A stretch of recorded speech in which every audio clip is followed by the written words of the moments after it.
Unlabeled leadership is a volunteer service. We appreciate our guests for their stewardship and remarkable stories. We also appreciate listeners like you who back the show with star reviews and contributions. Gary DePaul with Unlabeled Leadership. Welcome to episode 138, Ed Muzio, Iterative Management, DEI, and Welcoming Conflict. Here's a shout out to listeners in National City, California, Gulf Breeze, Florida, Noonan, Georgia, and Baltimore, Maryland. With that, let's get started. Occasionally, after recording an episode, I'll realize that there's some additional content that really is worth sharing. That content becomes a bonus episode, like this one. Part 1. Performance and Iterative Management. Unlabeled leadership has a number of objectives. One is to avoid using terminology and assume that the listener knows what it is. Another is to take a term and explain what it is, demystify it, so to speak. In episode 33, Ed Muzio explains what this iterative management is.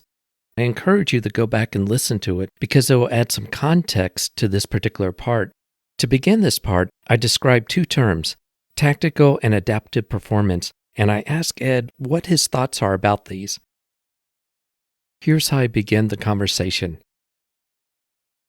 There's some serious research done by Doshi and McGregor. They published it in a book called Prime to Perform, where they talk about two types of performance. They talk about tactical performance and adaptive performance. Tactical performance is executing a strategy. The adaptive performance is when you realize that the strategy isn't working. Situations have changed. Circumstances have changed. There's new variables out there, and you have to adapt and deviate from that strategy. And there's this tension between the two. You want to keep moving in a comfortable, well-defined, agreed-upon direction, but at the same time, you want to move away from that when circumstances change.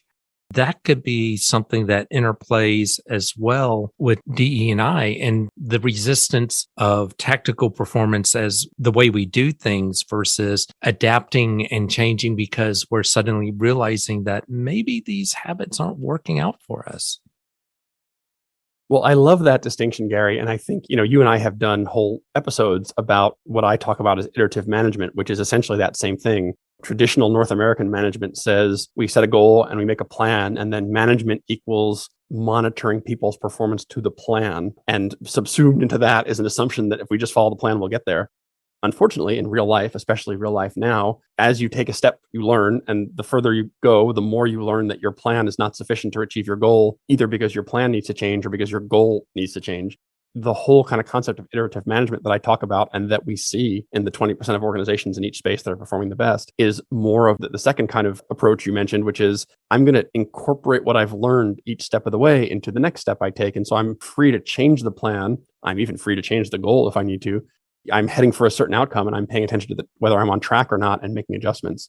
Certainly, any sense that DE&I work is needed represents new information that wasn't there before that suggests we need to change something. And so if we're managing and running in such a way that, that happens, we get new information and we change, that's going to land very differently than if we're managing in such a way that, no, once we set the plan, don't mess with the plan, follow the plan.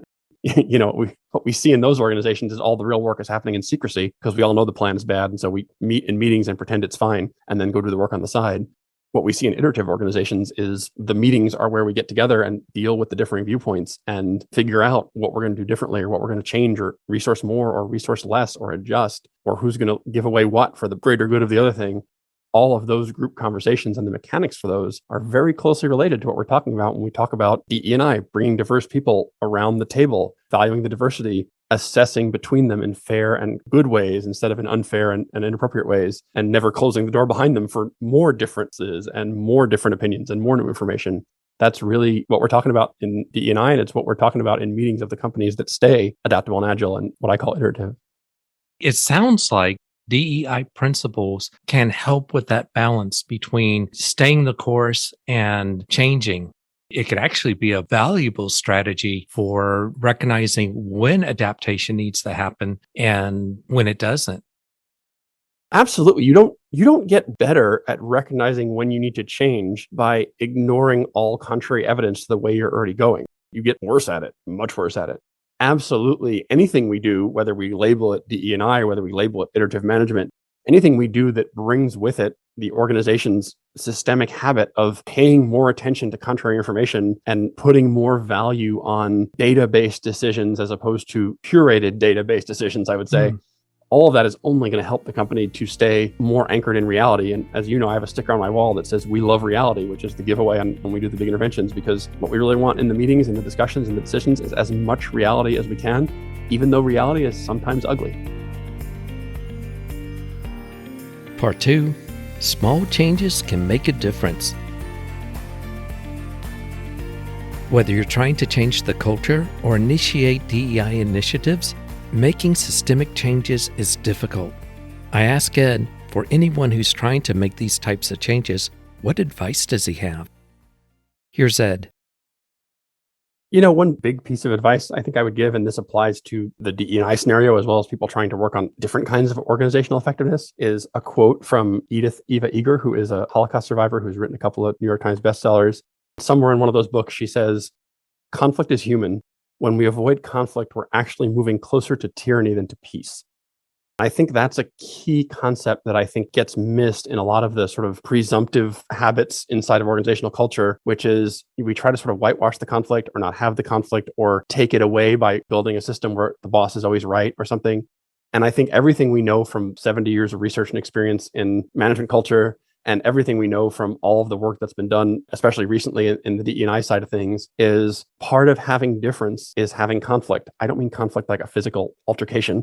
I mean conflict between viewpoints, conflict between approaches, conflict between backgrounds.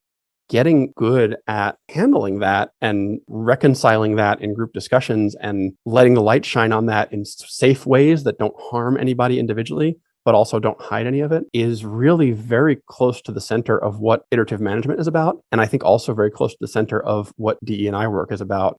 And so I think on the individual level, people can start to just look at that way and start to see what they can do to welcome conflict and to invite differing viewpoints safely and to thank people when they bring up bad news instead of telling them not to bring it or killing the messenger, right? There's so many ways to play that out in ways that keep everybody sort of psychologically safe and employed.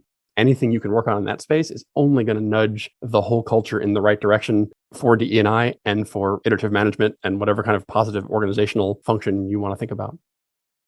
I like that point. And I just think about that tension between trying to execute a strategy and when to deviate from that. I think about, okay, you're executing a project and everyone got together, they made decisions, they're moving forward. But one person who was sick that day comes in and says, "Oh, you made that decision. Well, did you consider?" And explains a different point of view that no one thought of.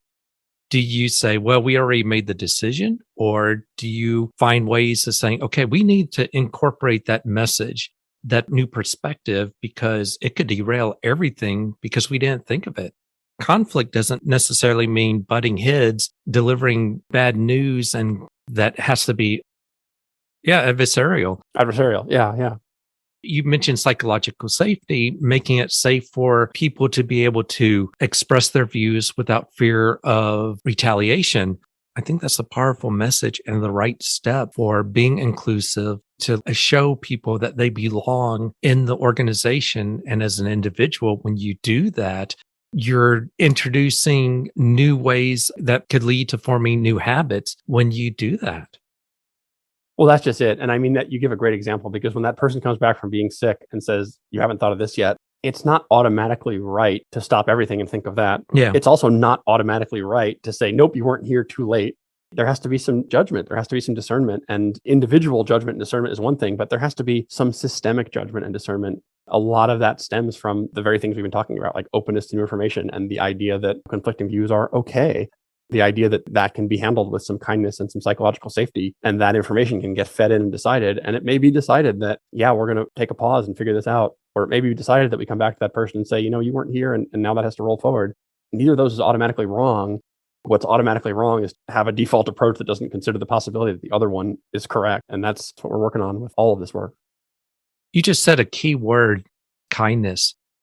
When someone does come up, say something, it's not just giving them the free space to be able to express it, but do it in a kind way. When someone does object, our brain starts saying, we want confirmation bias. We're doing the right thing. We feel good about the direction. Someone's coming along saying that, well, maybe we're not going in the right direction. I think kindness comes into play where you do that. You say, okay, do we include this? Should we address this? Or should we move on? We got to look at this and say, do we want to stop things or continue, and then keep that in mind? One of my favorite pieces of advice to give to executives, and absolutely pertains in this situation, is say the following thing. The annoyance and frustration you see on my face is not directed at you personally. I deeply appreciate what you're telling me. What you see is me working through the process of what this might mean and how complex it might be. So please give me a moment to work through that. But thank you for bringing this to me. And I hope you'll appreciate that I appreciate you. And I hope you'll bring these kind of things in the future, because it's so important to all of us that you did. And I know it's not easy. Thank you. My thanks to Ed Muzio. If you'd like to learn more about Ed, go to the show notes. And if you have a question or comment, go to unlabelleadership.com, click the message icon, and leave a voicemail message for up to 1 minute. I'd like to thank those who contribute to the show. Your donations makes a difference because this is an all-volunteer service. I'd like to thank you for listening. This is Gary DePaul. Until next time, lead on.